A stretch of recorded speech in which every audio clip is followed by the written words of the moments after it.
and they all come at this from slightly different vantage points, but they've all been on the stage for a while. Nirav Shah was on TV all the time, was one of the most famous Mainers, despite only coming here in 2019 as the COVID chief, essentially. So I don't think name recognition from the outset is a problem for these challengers. Obviously, it's a big step up into a much different election than the race for governor. Totally different issue mix. I imagine the candidates are figuring out what they think on a lot of issues today, or how they're going to message them, how they're going to message against Susan Collins. So I think you start there. I think those are the three most likely candidates to win this race. We'll see how this convention works. We haven't really seen the rules yet. Most of what we're talking about is scuttlebutt from what all of us reporters were kind of reporting around the edges of that meeting last night. So there's more to come, and I think that any little deviations in the process could hurt, help these candidates in any number of ways. All right, so Leanne, let's talk about how the leadership on Capitol Hill, the leadership in the Senate, sees this race now. What are you hearing?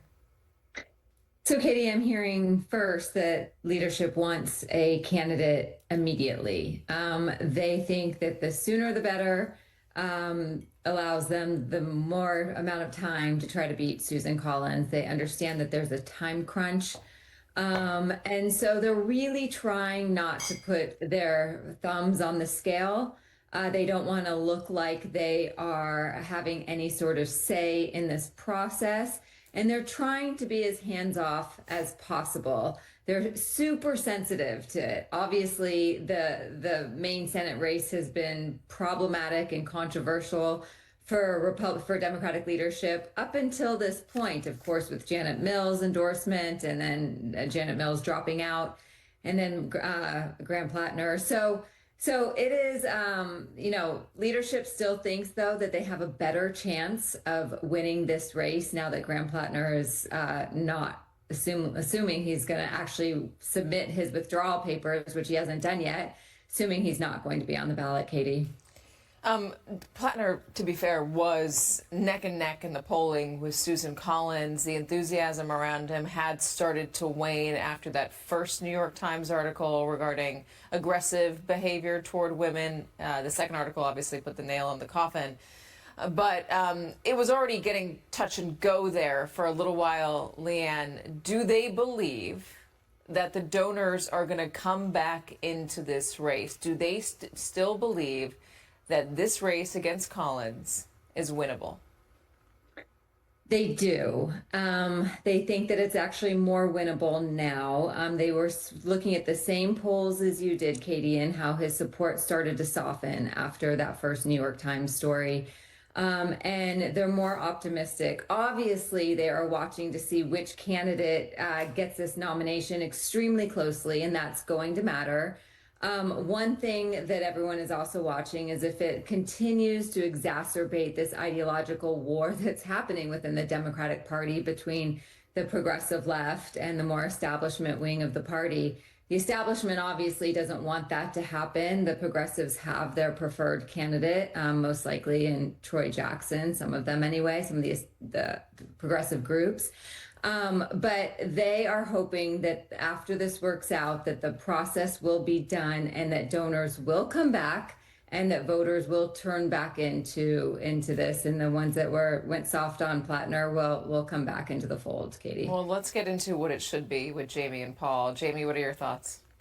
Well, listen, I think the first thought is that I wouldn't start with ideology on this. I'd start with, we need a candidate with character, with credibility, and the ability to build a broad coalition.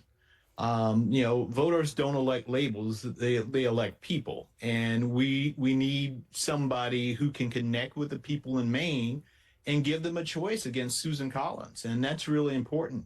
And I want to applaud the Maine Democratic Party. I know a lot of people have all of their theories and things that they want to see done in this process. They have 2 weeks to find and to one, work within the rules that they have that are established that tells them what they can and they can't do, and try to find ways within those rules to get an input from the people of Maine. And so this is a lot of hard work. Many times these state parties are very small. And so, and I know the Maine state party is small, but they're good people and they're working really hard and they're trying to build a process that allows voters to have an input, but at the same time can be efficient and effective. Paul? What a mess. I think that the guy they interviewed on the street is kind of where most folks are right now. Yeah. They're disgusted by the whole thing, and they're disgusted by politics nationally, and this is just the latest chapter in that. Plattner was like a ship with holes in it that just kept busting from the beginning. I was suspect from the beginning because he was untested. I thought the Nazi tattoo was going to knock him out, but people were so desperate, I think, within the progressive wing of the party for a tough guy, for a white guy who had a gravelly voice and could be an oyster farmer, that they were willing to ignore all the holes in the boat as it kept going deeper into the water. And I think there's a bigger challenge right now. Everybody keeps talking about the progressive candidate that they want. Maine is a pretty independent-minded state. They've got a Republican senator and an independent senator. I think what they need is someone more in line with the middle, someone who can be a moderate, who can be a bridge builder, who can appeal to the 300,000 or so independents in this state that haven't gotten a vote yet, and maybe be a bit more creative. Find someone who can bring energy. People are throwing out names like Stephen King because they want energy, they want excitement, and they need that. They were throwing out Patrick Dempsey, but he said he's not running. But that's the kind of creativity they need, because here's an example of why you can't trust the Democrats to save you, right? They're not going to save you here in Maine. They've been losing over and over again. They've got to try something different, and they've got to go for the fences now, because I think they're way down. Okay, I got two questions on this. First one, Jamie, I'll give it to you. This is Politico. This is J Mart talking about Democrats keep falling for political fantasies.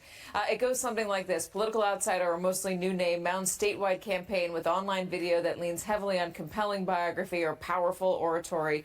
Out-of-state liberal hobbyists quickly fall in love and fork over money, and journalists rush to profile the latest heartthrob before inevitable disappointment when candidate loses or, well, becomes John Fetterman. What do you think of that? Well, listen, J Mart is J Mart. In the end of the day, Democrats do have the governorship in Maine and most of the statewide races in that state. And so I know Paul said they're losing, but if you currently have the incumbent governor, you're not. So the bottom line is this. It is a competitive state that has, as Paul nailed it, with a very independent streak. And what's important is for us to have a credible candidate with strong character that can make the case against Susan Collins. Right now, women in this country don't have the right to choose what happens to their reproductive health because of the vote of Susan Collins. She put Kavanaugh on there, who went against precedents, and he said under oath that he wouldn't. So we got to take the case to Susan Collins and why she is an absolute failure and why she has devastated the rights of folks. And so you need someone who can talk about those things and not talk about all of the issues and the skeletons that they may have in their closets. And that's why we have to get this process right, and we have to get the right candidate of high caliber character to make that case. All right, so here's the other side of it. You say it should be an outsider, somebody that's not a part of the Democratic establishment. Well, Grant Plattner was not part of the Democratic establishment. Look at the two people who said they found him and how they vetted him. How did you go about vetting him? And why did you? We paid a nice firm a whole chunk of money and got some stuff back. Some of what you've seen on the news we got back. Other stuff we didn't. Did the vetting process turn up the tattoo that became so controversial? No. The Reddit posts, did that turn up in the vetting process?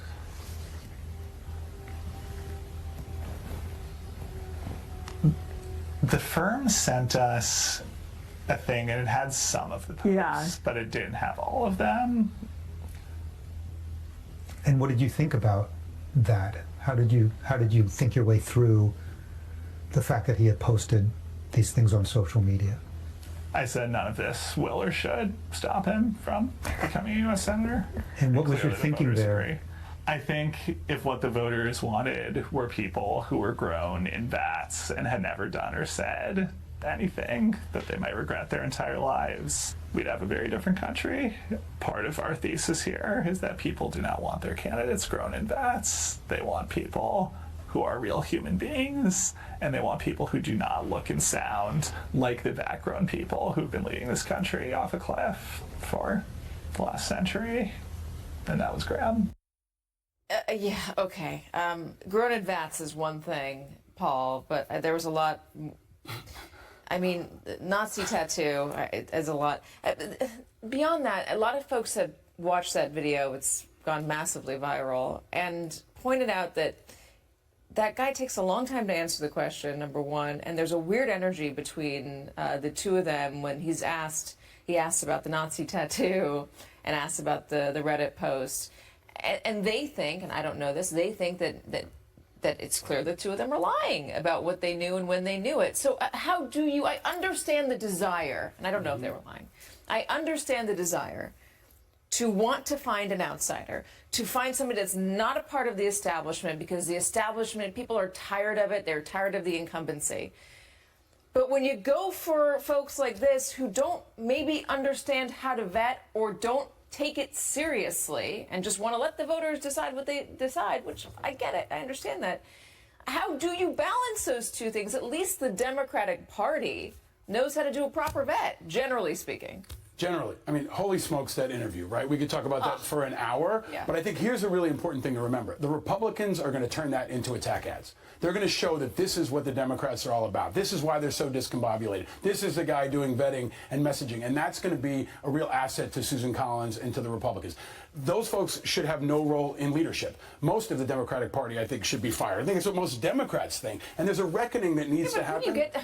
You're just going to just hire a whole new There's a new generation of people in this country who are competent, who can find people who are compelling, who don't have Nazi tattoos. I mean, there is a middle ground here, but we've still got this cap on a generation of establishment leaders and grifters, right? There's plenty of consultants who make tons of money off of every one of these candidates and surge forward and raise millions of dollars online. There needs to be a reckoning, and I think independents are part of that. I think someone like Seth Bodner in Montana that we've talked about before, he's a legitimate outsider. He's running not as a Democrat, but an independent. What if you had someone like Seth Bodner on the ticket in Maine right now? You can't because it's too late. But if you had someone that was devoid of all of the establishment, that's a person who can win in a place like Maine and in a place like Nebraska. It's not the same as New York and LA and Seattle where progressives are winning. These are very different states, and they have to find a way to crack that code. Jamie? Listen, I am so tired of, I'm tired of those word establishment. Because what is establishment? If by establishment you mean the people who spent years organizing, the people who spent years recruiting candidates, building state parties, raising money, knocking on doors, electing Democrats, I mean, that's what establishment really is. Here in South Carolina, you know who the establishment are? It's the middle-aged senior black women who tell the folks in their communities, these are the candidates, you need to think about voting for this one because they are the best choice for our community. So, yes, there are leaders of the Democratic Party, and if we're talking about leaders in the Democratic Party, let's talk about that. But in the end of the day, there is a process. The reason why this party's been around for almost 200 years is because there's been a process in which you go out, you recruit candidates, you vet those candidates, you elect those candidates. And that's not something that is unique. They lose over and over again, Jamie. They lose over and over again. And you were a part of that establishment. You were a part of it, right? And people are tired of losing, and they want to see leadership change, and they want to win. They want to stop Trump, and they want people who can win. Let Jamie talk. But Paul, this is the thing. Independents are not winning, right? Your big They won in Maine. Angus King is right now a senator in Maine. One race. In the state we're talking about. One race doesn't make a majority. And he was the governor before that. One race doesn't make a majority. But it's a winning strategy in Maine. Why not run that strategy back again? All right, Jamie answer, then we got to wrap this up. Yeah, I mean, in the end of the day, Paul's shtick is about independence, right? But independents don't make the majority of senators or members of the House. But they make up 40%, 45% of voters in America now. Democrats will take back the House of Representatives and be the majority, and we have a shot at taking back the United States Senate. And we will do that. But first of all, we got to get a credible candidate in this process, and I think the Maine Democrats will find that in the next few weeks. I'm gonna leave it here. I do genuinely appreciate the energy and the debate. I think everybody is better off when there is debate about what the best path forward is, and there are arguments. Best idea wins. So thank you, gentlemen. Jamie, thank you so much for joining us. Paul, thank you so much for joining us. Leanne and Michael, thank you for joining us as well. Thanks for sticking around for that debate there. Okay, we are going to talk to one of the candidates in just a moment, Troy Jackson. I teased him a moment ago. He wants to replace Graham Plattner. He's coming next. Plus, why Republican Senator Chuck Grassley is demanding information from FBI Director Kash Patel. There's a swerve. Don't go anywhere.